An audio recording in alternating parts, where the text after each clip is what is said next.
Good afternoon. What do you think about this? Are you up for your taxpayers' money being given to people who've had their asylum applications refused? It's completely objectionable, and all it's going to do is incentivise more of the same, and it's exactly the wrong message. But so too as your previous sort of expert caller saying, we need to be more welcoming and sort of set up routes so that they can contribute and integrate. Because the issue at hand here is that the asylum system is being exploited by economic migrants, and they're using it as a backdoor, and that is circumventing the entire legitimate immigration system. And so if we're going to have a fair system, it needs to be fairly enforced, and we need to be able to send a message that if you attempt to come in by the back door with some cock and bull story, that you're not getting in, you're not going to be able to work, this is a non-option. And so there has to be a deterrent. This system has to be enforced if it is to be fair. And if we're still prating about with Rwanda, it's never going to get off the ground for various legal reasons. It's going to get challenged. Well, we've got territories around the world. We've got the Falklands sitting there. We've got South Georgia, and we need to be, quite serious about this. Saying, you get here on a dinghy, you will be here less than 3 days before you're on an RAF A400M going to the opposite side of the world, and you'll be very cold, very bored, and quite miserable, and regretting ever paying your money to some criminal smuggler in Calais. That's going to have a limit, though. That's going to have a limit, isn't it, though, Peter? I mean, there's not going to be that much space on the Pitcairn Island or Ascension Island. I mean, these things, or Falkland Islands, I mean, these things have been talked about before and looked into before by the Home Office, and every single time dismissed as unworkable. Well, you look at the sort of bases we were able to build at short notice near Kabul and in places around Iraq, centred around airfields. There's Port Stanley airfield out there. We can send out RAF regiment, build a camp. And we can put thousands in there, but the general view is once the word starts getting out that we were only in the UK for 3 days, and then we were stuck on this freezing cold island. Well, that's your deterrent. It's a very clear message that what you plan to do just isn't going to happen. But what about the legitimate refugees, Pete? I mean, we can all agree that there will be a number of people who are, economic migrants or so. But what about? But they don't have any other means of getting in, do they? There are countries around the world, unlike Ukraine, unlike Afghanistan, there are, or Hong Kong, there are no actual means, legal routes for them to come in. So what else are they going to do? Where else do they go? They just have to go somewhere else.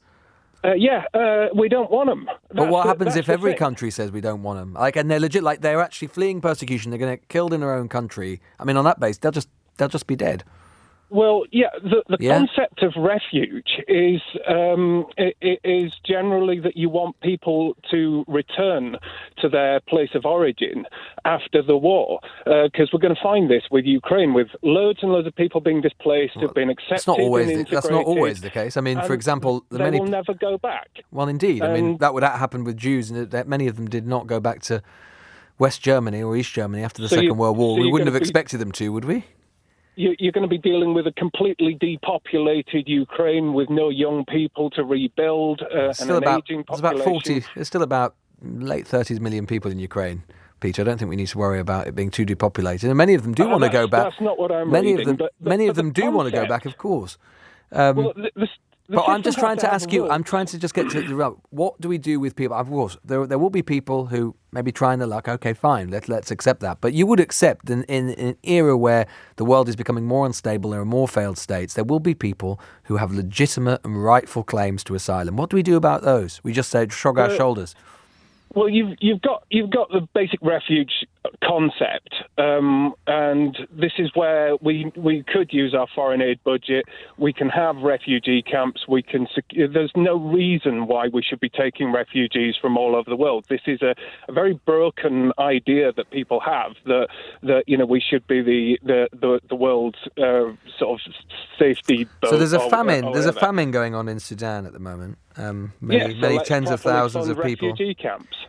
There are hundreds of thousands, and but there are many tens of thousands, hundreds of thousands of people caught up in that. If someone were to flee Sudan and try and come to the UK because they were starving, would that be legitimate, or should we just say no? No. No, neighbouring countries can take them and we can assist them. So poor neighbouring countries are always the ones who have to shoulder the burden. I mean, they do overwhelmingly already, we should say. Most of the biggest refugee-absorbing countries. And most of it's not our problem. We're not a charity. This is a country... So why should the neighbouring countries take it then? Because it's in their region and it is it's part of their problem. We are not a lifeboat for the entire world. And don't forget, you're talking about people from third world cultures with different customs who aren't going to quickly integrate, who aren't generally going to contribute, who are going to cost, we don't know that. Take up housing. We do. Do you think that in the Second World War, when Jews were fleeing Nazi Germany, do you think we should have just said, well, it's not our problem, mate, go to France? Well, they were Europeans, they were westernized, They understood our culture, they could integrate, they could contribute. Can you say the same? We're seeing Somali machete gangs in London, we're seeing migrants coming out of their hotels in Wigan and hovering around primary schools, eyeing up the girls. This is the sort of intelligence that you should be picking up on, because you've got a Twitter account if you're following the right people, and you can. You don't think you might be following the wrong people, do you, Peter? By any chance? Do you think you might be getting a slightly jaundiced view of these types of people?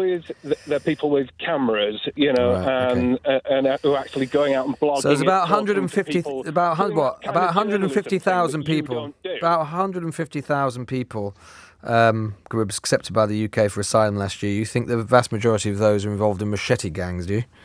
Well, the majority of them are men of fighting age, highly questionable as to whether they're refugees. These are economic migrants. We don't want them. They don't belong here, and they need to be Peter, gone. Grateful to you. Yeah, that's an interesting policy the Home Office should have. We can't have any men of fighting age, because they might pick up a machete and take it somewhere and start attacking us. It's an interesting idea. I'd suggest following some different Twitter accounts, Peter, if I were you. But hey, look, that's just me. You're listening to Lewis Goodall on LBC.